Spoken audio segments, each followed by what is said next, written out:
राजगीर की धरती से इस बात का आह्वान करें कि आने वाले 2-4 महीने में आप एक सॉफ्टवेयर बनाएंगे और एक QR कोड जारी करेंगे, जिससे हम जितने भी क्षत्रिय समाज के कार्यक्रम होते हैं वहां हम उसे लगा पाएं, ताकि ज़्यादा से ज़्यादा संख्या में लोगों को इस योजना से जोड़ा जा सके।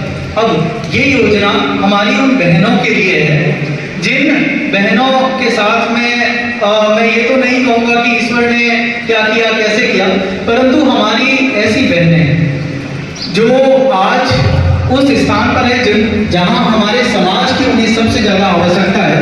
मुझे लगता है कि यदि हम उनकी किसी भी सूरत में मदद कर पाएं तो हमें मदद करनी चाहिए। कहते हैं ना, आप दान ऐसा दीजिए कि कभी किसी को पता ही नहीं लगे कि आपने कोई ऐसा दान दिया। मैं भाग सिंह जी, जब आप मेरे पास आए थे तभी मैंने आपसे ये बात कही थी कि हमारी ऐसी बहनें जिनको हम यहाँ पेंशन दे रहे हैं या आगे देने की कोशिश कर रहे हैं, उनके नाम रिवील मत कीजिए। ऐसा मुझे लगता है, मतलब मान लीजिए जिसने पेंशन दिया उसको बता दीजिए, पब्लिक स्टेज पे उन्हें बुलाना, मुझे लगता है कहीं ना कहीं हमारे स्वाभिमान पे उसका कुछ असर होता है। तो मेरी, क्योंकि मैंने जैसे आपके पास मैं भाषण नहीं देता, मैं सिर्फ जो समझ रहा हूँ मैं आपको वही बात कहना चाहता हूँ। तो मैं उम्मीद करता हूँ कि अगली बार से हम उनका नाम स्टेज से नहीं लें। आप ट्रांसपेरेंसी रखने के लिए व्हाट्सएप ग्रुप बनाइए, जो आपको डोनेशन दे रहे हैं उनको आप पूरी लिस्ट बना के दीजिए। जैसे भवन सिंह जी ने बताया ना कि 1-1 रुपया जो है वो हम इन बहनों तक पहुंचा रहे हैं, तो आप उस लिस्ट में कहिए, परंतु पब्लिक प्लेटफॉर्म पे मुझे लगता है कि हमें उससे बचने की कोशिश करनी चाहिए। हिंदू मैम यहाँ विराजमान है, इन्होंने एक बड़ी अच्छी बात कही कि हमें अपने समाज के ऐसी जो बच्चियां हैं, जैसे पूनम यहाँ बैठे हुई है, हमारे यहाँ पे पूनम की जो उम्र है ना, इस उम्र में यदि हम हमारी बहन बेटियों को ऐसा मौका दें जिससे कि वो ज़्यादा से ज़्यादा चीज़ें सीख पाए, तो फ्यूचर में कभी किसी तरह की तकलीफ नहीं होगी।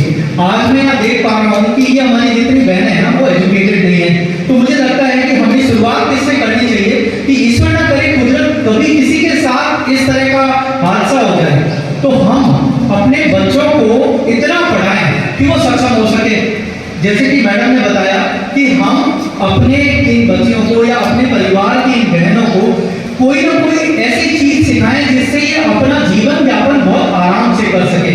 होता क्या है, जैसे कि मेरे को आप बता रहे थे कि हमने सिलाई मशीन दी, उसके बाद कुछ लोगों ने हमारा विरोध किया। देखिए, विरोध तो जब आप कुछ अच्छा काम करेंगे तो लोग आपका करेंगे, इसमें कोई वो नहीं है, परंतु मैडम आपके यहाँ फौज के अंदर बहुत सारे स्किल डेवलपमेंट सेंटर्स बने हुए हैं। मैं एक क्षत्रिय के नाते आपसे ये अनुरोध करूंगा कि हमारी इन बहनों को अपनी कैंटोनमेंट में बुलाइए। आपका ये बुलाना इसलिए आवश्यक है क्योंकि वहां जब ये आएंगी तब ये वहां देखेगी कि हमारे घर, हमारे समाज के बाहर औरतें किस तरीके से जीवित रहती है। ये जो स्किल डेवलपमेंट सेंटर आर्मी के अंदर है, क्योंकि मुझे वहां जाने का मौका बहुत बार मिला है, वहां जब आप जाएंगी, मेरी इन बहनों से भी गुजारिश है कि आप मैडम के पास में जाइए। हम मैडम से रिक्वेस्ट करेंगे कि मैम कम से कम जो 24 के आसपास संख्या हम यहाँ पे पेंशन दे रहे हैं, तो आप मैम के साथ में कोऑर्डिनेट करके 24 हमारी बहनों को कम से कम एक बार इस कैंटोनमेंट एरिया में ले जाइए। वहाँ एक स्किल डेवलपमेंट सेंटर खुला हुआ है, उस स्किल डेवलपमेंट सेंटर के अंदर हमारी बहनों को लेके जाए। ये बहनें वहाँ देखेंगी कि किस तरह से दूसरी महिलाएं वहां आती है, उस स्किल को सीखती है, और उस स्किल को सीखने की वजह से उनका जीवन यापन करने का जो तरीका है वो बदल जाता है। तो मुझे लगता है कि हमें कुछ ऐसा काम करना चाहिए जिससे कि पूरा जीवन इनका बहुत आराम से निकल सके। देखिए, आज बाग सिंह जी आप हैं, हमारे समाज के सारे लोग जिंदा हैं, परंतु आज से 20 साल बाद की स्थिति मैंने आपने नहीं देखी है। हो सकता है कि ये क्षत्रिय कल्प योजना बहुत सक्सेसफुल हो जाए, पर ये भी हो सकता है कि कल को इस योजना को बंद करना पड़ जाए।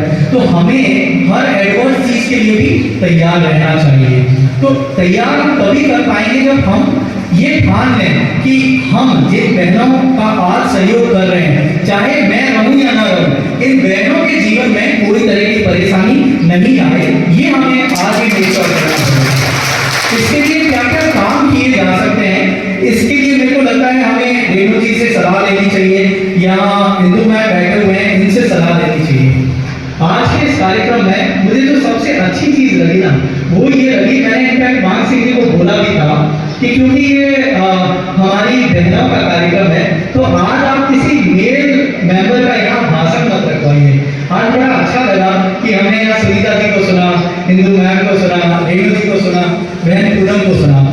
देखिए क्षत्रिय समाज में एक बड़ी अच्छी चीज है कि अभी आज के हालात में 50 पुरुषों पे 50 महिलाएं हैं, परंतु फिर आज इस कार्यक्रम को देखिए, यहाँ सिर्फ 10% महिलाएं हैं, 90% हम पुरुष हैं। हम ये बात करते हैं कि हमें अपने समाज को आगे बढ़ाना है।